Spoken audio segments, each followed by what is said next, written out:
Hello everyone, today we're going to take a quick product demo of this dash camera that has both a rear-facing camera and a forward-facing dash camera. It's the model T636, which I have on my Amazon store, so you probably already bought this and looking for some support on how to install it, or maybe you just want a better view of what this camera has. So we'll first go through the contents of this box, and then we'll go through a quick setup. So first and foremost is the actual dash camera itself. You can see the unit is fairly got a robust construction. There's the SD card slot. The LCD is from the box itself. It'll have a thin film, a plastic film, to protect it from scratches prior to shipping to you. So once you're ready to install into your car, you can just simply pull this thing off and it'll reveal the LCD itself.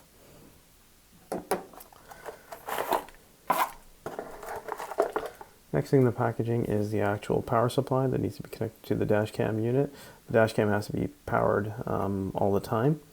And this needs to be plugged into your 9-volt power supply or your cigarette lighter in your vehicle. The next piece here, this is the actual rear camera, which will take footage from the back of your car and transmit it to the forward dash cam. You can see it's a fairly long cable, and this is basically what simply gets plugged into the forward camera. The next piece is the actual mount you use for the forward dash camera to mount it to the forward windshield. And a couple other things here. This is basically a USB micro SD card adapter, which you could use to view the files on your computer. And we also have the all-important 16 gigabyte Kingston micro SD card that comes with the dash camera.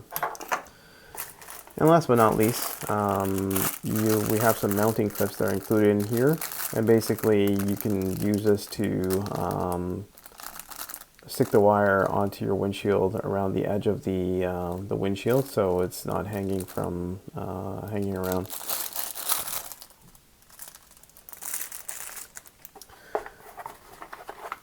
And of course, the manual. Now we'll go into the actual setup of the actual dash camera unit itself. So for the purposes of setting up the dash camera, first what we need to do is install the micro SD card that comes with the dash camera unit. Simply take the SD card packaging and open this flap. You don't need to tear open the actual board to get to it. Simply open the flap, take the SD card out, and insert it into the SD card slot on the camera. You'll notice that the SD card only goes in one way into the camera itself, so if you feel that it's not going in smoothly, don't jam it in, otherwise it'll get stuck and you'll damage the camera itself. Simply take it out, turn it around, and stick it back in. And once you push it in, it'll engage into the camera. To take it out, simply push it back in and it will pop out. So I'm just going to stick it back in there. The next thing we need to do is connect the power cable to the forward dash cam. Now this is what you would plug into your 9-volt power supply or your cigarette lighter in your vehicle. I'm using a 9-volt adapter, which I will now plug in.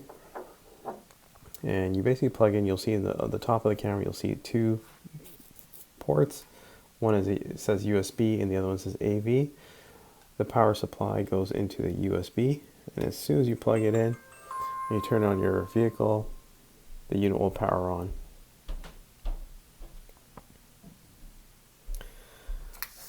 And as soon as you power on with the SD card on, you'll see it'll start recording. You can see the timer started already here. And now what we'll do is we'll attach the rear camera to the forward camera.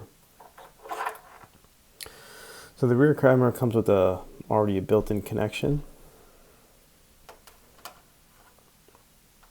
This is the rear camera unit. So you take the connector and plug it into the AV port. And as soon as you plug it in, you'll see on the top right hand corner will be the view of the rear camera.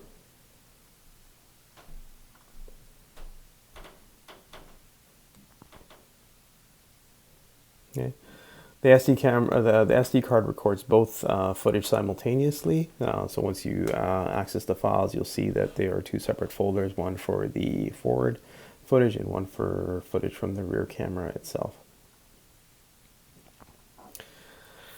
Now we'll take a look at the how to access the menu on the dash camera unit itself.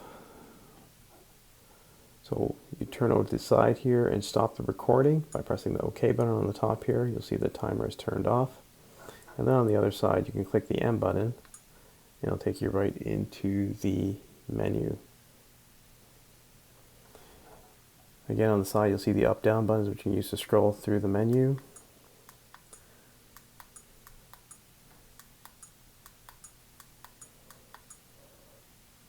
To select any of the menu items.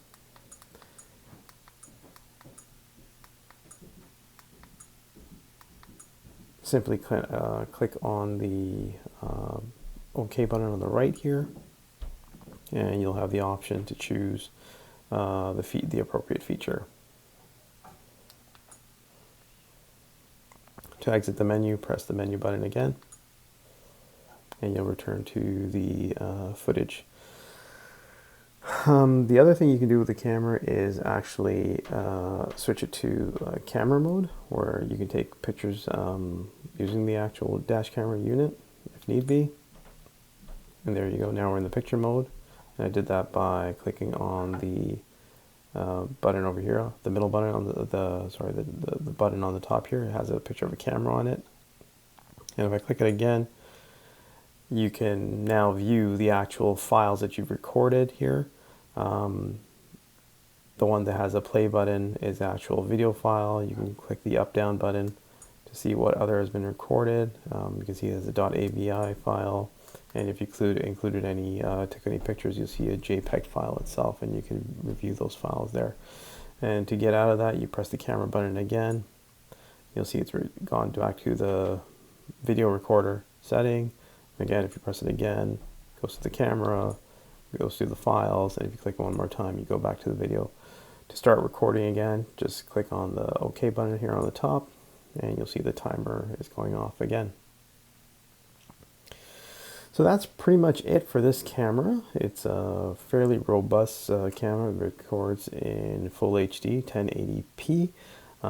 Visit the Amazon site. You'll see the link below, and I hope you enjoy it.